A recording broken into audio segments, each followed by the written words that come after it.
189ویں رات۔ شہرزاد نے کہا، جب ایک دن بڑھیا نے علاؤالدین سے کہا کہ آج رات تو گرجا سے باہر کسی ہوٹل یا دوست کے ساتھ گزار، اور جب علاؤالدین نے اس سے پوچھا کہ وہ اسے کیوں آج گرجا سے باہر بھیجنا چاہتی ہے تو بڑھیا نے جواب دیا کہ اس ملک کے حکمران یوحنا کی بیٹی حسن مریم گرجا کی زیارت کے لیے آئے گی، اور یہ نہیں ہو سکتا کہ اس کے راستے میں کوئی غیر ہو۔ علاؤالدین اس کے حکم کی تعمیل میں کھڑا ہو گیا اور بڑھیا پر یہ ظاہر کیا کہ وہ گرجا کے باہر جا رہا ہے، مگر اپنے دل میں کہنے لگا کہ دیکھنا تو چاہیے کہ بادشاہ کی بیٹی ہماری ہی عورتوں کی طرح ہے یا ان سے زیادہ خوبصورت۔ میں جب تک اسے دیکھ نہ لوں یہاں سے نہیں ٹلوں گا۔ یہ ٹھان کر وہ ایک کمرے میں چھپ گیا جس کی کھڑکی گرجا کی طرف تھی۔ ابھی اسے وہاں چھپے کچھ ہی دیر ہوئی تھی اور وہ گرجا کی طرف دیکھ ہی رہا تھا کہ شہزادی آ پہنچی۔ علاؤالدین کی نظر جو اس پر پڑی تو اس کے ہوش سے اڑنے لگے۔ اسے ایسا معلوم ہوتا تھا کہ بادل کے نیچے چاند نکل آیا۔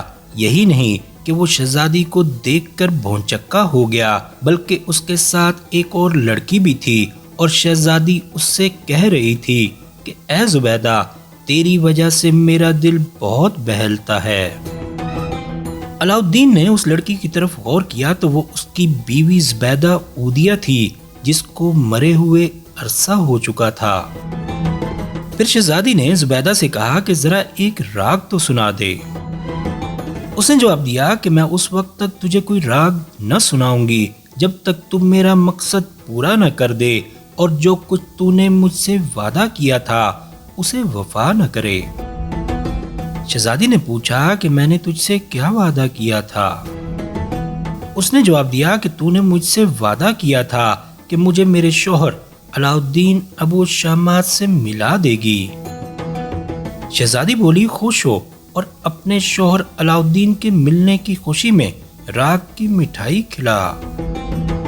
اس نے کہا کہ وہ کہاں ہے؟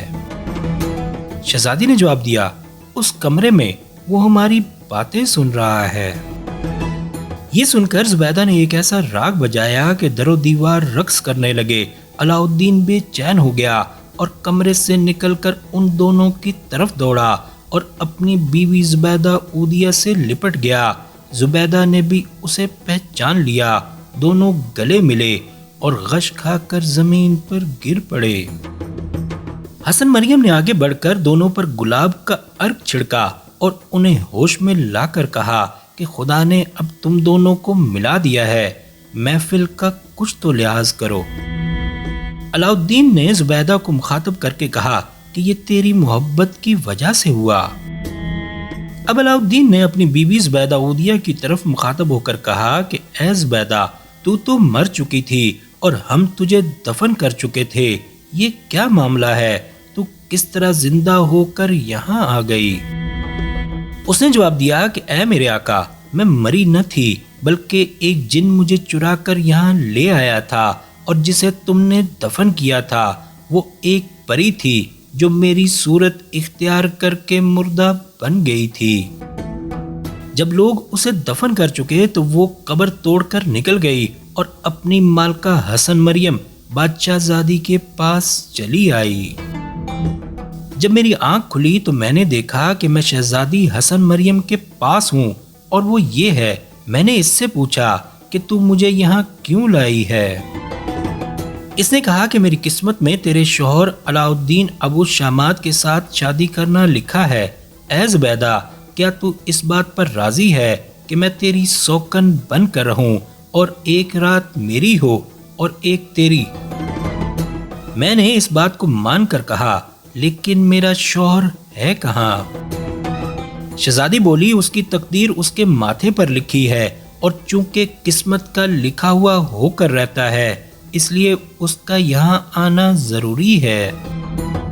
پھر شہزادی کہنے لگی کہ جس وقت تک اللہ ہمیں اس سے ملائے ہم اس کی جدائی میں گانے بجانے سے اپنے آپ کو تسکین دیں گے، اس لیے میں اتنی مدت تک اس کے پاس ٹھہری رہی۔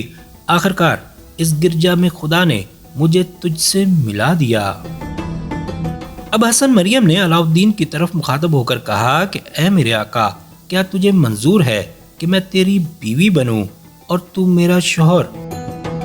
اس نے جواب دیا کہ اے میری آقا، میں مسلمان ہوں اور تو عیسائی، میں تیرے ساتھ کس طرح شادی کر سکتا ہوں؟ وہ بولی کہ خدا نہ کرے کہ میں کافر ہوں، میں تو مسلمان ہوں، 18 سال ہوئے کہ میں نے اسلام قبول کر لیا، اسلام کے سوا اور کسی دین کی میں قائل نہیں۔ علاؤالدین نے کہا کہ اے میری آقا، میری خواہش ہے کہ میں اپنے وطن واپس لوٹ جاؤں۔ شہزادی نے کہا کہ میں تیرے ماتھے پر چند باتیں لکھی ہوئی دیکھ رہی ہوں، پہلے ان کا پورا کرنا ضروری ہے قبل اس کے کہ یہ تیری خواہش پوری ہو، اور مبارک ہو اے علاؤالدین کہ تیرا ایک لڑکا پیدا ہوا ہے جس کا نام اسلان ہے، اور اس وقت خلیفہ کے دربار میں تیرے مرتبے پر بیٹھا ہے، وہ 18 سال کا ہو چکا ہے، اور یہ بھی سن کہ سچائی ظاہر ہو گئی اور جھوٹ کا پردہ فاش ہو گیا ہے، اور ہمارے پروردگار نے اس شخص کی پردہ دری کر دی ہے جس نے سلطان کی چیزیں چرائی تھیں، وہ چور اور خائن احمد قماقم ہے، اور وہ اس وقت قید خانے میں بیڑیوں میں جکڑا پڑا ہے۔ اور یہ بھی سن لے کہ وہ نگ میں نے تیرے پاس بھیج کر اس تھیلے میں ڈلوا دیا تھا جو دکان میں تھا، اور میں نے کپتان کو تیرے پاس بھیجا تھا جو تجھے اور نگ کو لایا۔